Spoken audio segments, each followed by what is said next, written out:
श्री शिव महापुराण कोटि रुद्र संहिता अथ चतुर्विंशोऽध्याय। त्र्यंबकेश्वर ज्योतिर्लिंग के महात्म प्रसंग में गौतम ऋषि की परोपकारी प्रवृत्ति का वर्णन। सूतुवाच श्रूयतामृतयः श्रेष्ठाः कथां पापप्रणाशिनीं कथयामि यथा व्यासात् सद्गुरोश्च श्रुता मया। सूत जी बोले, हे श्रेष्ठ ऋषियों, मैं पापों का नाश करने वाली कथा कहता हूँ, जैसा कि मैंने अपने श्रेष्ठ गुरु व्यास जी से सुना है। आप लोग सुनिए। पुरा ऋषिवरश्चासीत् गौतमो नाम विश्रुतः, अहल्या नाम तस्यासीत् पत्नी परम धार्मिकी। पूर्व काल में प्रसिद्ध गौतम नामक श्रेष्ठ ऋषि थे। उनकी परम धार्मिक अहल्या नाम की पत्नी थी। दक्षिणस्यां दिशि ही यो गिरिर्ब्रह्मोति संज्ञकः, तत्र तेन तपस्तप्तं वर्षाणामयुतं च तथा। दक्षिण दिशा में जो ब्रह्मगिरि नामक पर्वत है, वहाँ उन्होंने 10,000 वर्ष तक तप किया।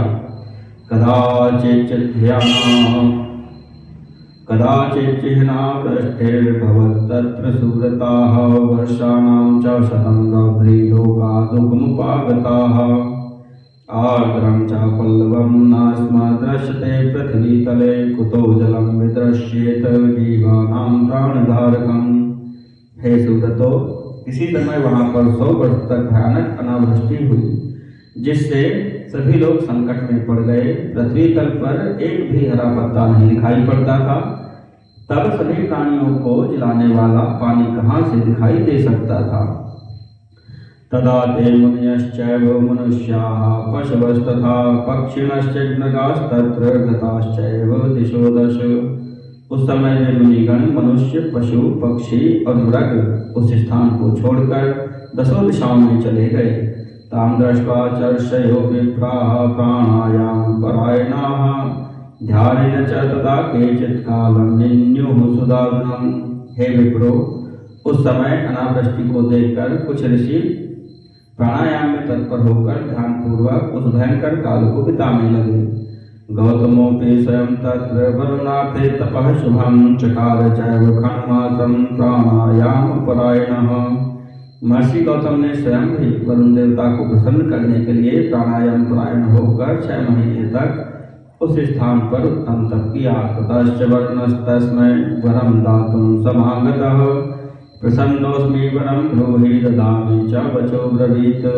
उनकी तपस्या से प्रसन्न हुए वरुण देव उन्हें वर देने के लिए आए और यह वचन बोले, मैं प्रसन्न हूँ, वर मांगो, मैं तुम्हें वर दूंगा। ततश्च गौतमस्तं वै वृष्टिं च प्रार्थयत् तदा, ततः स वरुणस्तं वै प्रत्युवाच मुनिं द्विजाः। तब गौतम ऋषि ने उनसे वर्षा के लिए प्रार्थना की। हे द्विजो, इस पर वरुण ने मुनि से कहा। वरुणवाच देवाज्ञां च समुल्लङ्घ्य कथं कुर्यामहं च ताम्, अन्यत् प्रार्थय सुज्ञोऽसि यदहं करवाणि ते।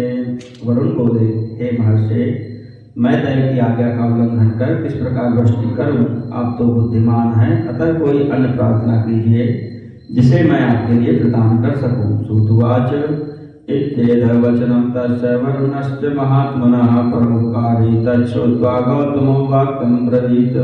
सूत जी बोले, उन महात्मा वरुण का यह वचन सुनकर परोपकार करने वाले महर्षि गौतम ने यह वाक्य कहा।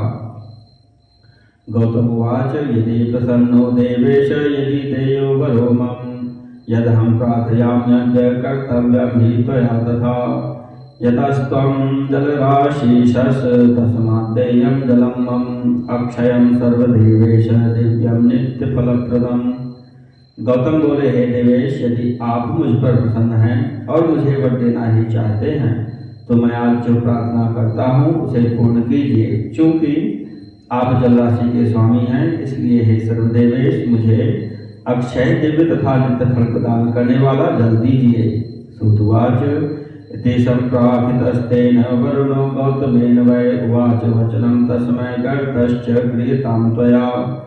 सूत जी बोले, गौतम के इस प्रकार प्रार्थना करने पर वरुण ने उनसे कहा, आप एक गड्ढा खोदिए। इत्युक्ते जागृतस्तेन गर्तो हस्तप्रमाणतः जलेन पूरितस्तेन दिव्येन वरुणेन सः अथो वाच मुनिं देवो वरुणो हि जलाधिपः गौतमं मुनिशार्दूलं परोपकृतिशालिनम्।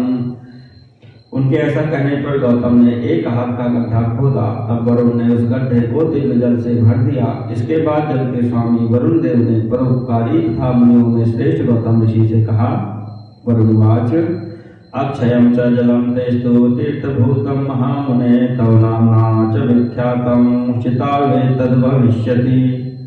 अत्र दत्तं हुतं तप्तं सुराणां यजनं कृतं पितॄणां च कृतं श्राद्धं सर्वमेवाक्षयं भवेत्।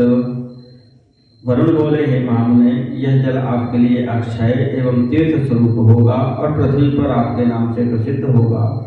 इस स्थान पर दान, होम, तप, देवताओं के लिए किया गया यज्ञ पूजन तथा पितरों के लिए किया गया श्राद्ध, यह सब अक्षय होगा। सुवाच इत्युक्त्वान्तर्दधे देव स्तुतस्तेन महर्षिणा गौतमोऽपि सुखं प्राप कृत्वान्योपकृतिं मुनिः।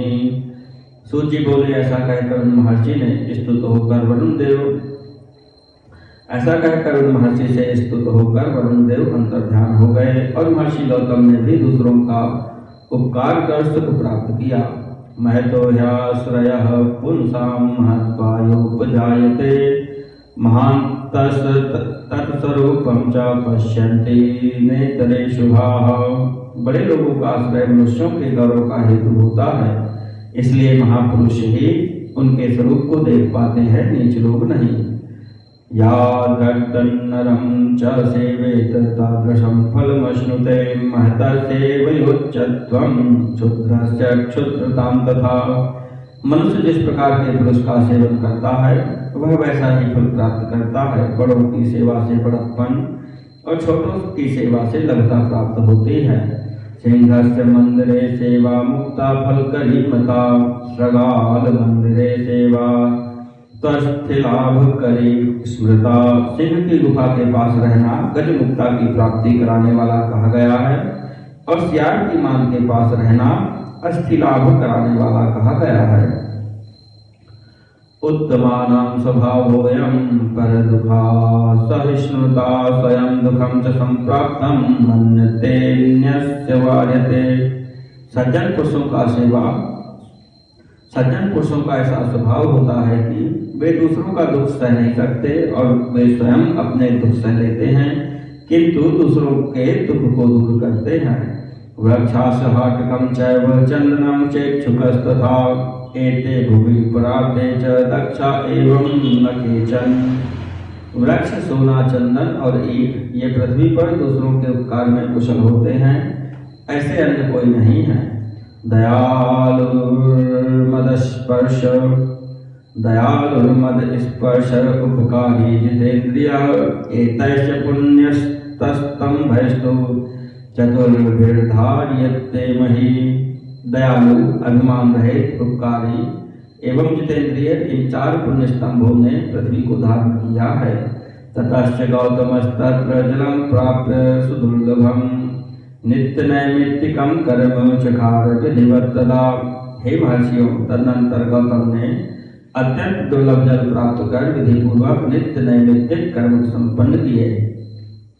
ततो व्रीहीन यवांश्चैव निवारानप्यनेकधा वापयामास तत्रैव हवनाथं मुनीश्वरः। धान्यानि विविधानि वृक्षाश विविधास्तथा पुष्पाणि च फलान्येव यासस्तत्राप्यनेकशः। तत्पश्चात मुनीश्वर ने वहाँ पर हवन के लिए व्रीहि, यव, निवार आदि अनेक प्रकार के धान्यों को बुवाया। इस प्रकार विविध धान्य, अनेक प्रकार के वृक्ष, भिन्न भिन्न प्रकार के पुष्प एवं फल आदि भी वहाँ उत्पन्न हो गए। तच्छ्रुत्वा ऋषयश्चान्ये तत्रायाता सहस्रशः पशवः पक्षिणश्चान्ये जीवाश्च बहवोगमन्। यह सुनकर वहाँ अन्य हजारों ऋषि भी आ गए, अनेक पशु पक्षी एवं बहुत से जीव भी पहुँच गए। तद्वनं सुंदरं ह्यासीत् पृथिव्यां मंडले परं तदक्षय जलायोगादनावृष्टिर्न दुःखदा। इस प्रकार पृथ्वी मंडल पर वह वन अत्यंत सुंदर प्रतीत होने लगा। जल के अक्षय होने के कारण वहाँ दुख देने वाली अनावृष्टि नहीं रह गई। ऋषियों की वने तत्र शुभ कर्म परायणाः वासं चक्रुरनेके च शिष्य भार्या सुतान्विताः।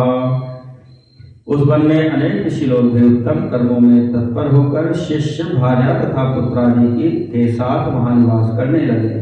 धान्यानि वापयामासु कालक्रमण हेतवे आनंदस्तवने यासीत प्रभावाद गौतमस्य च।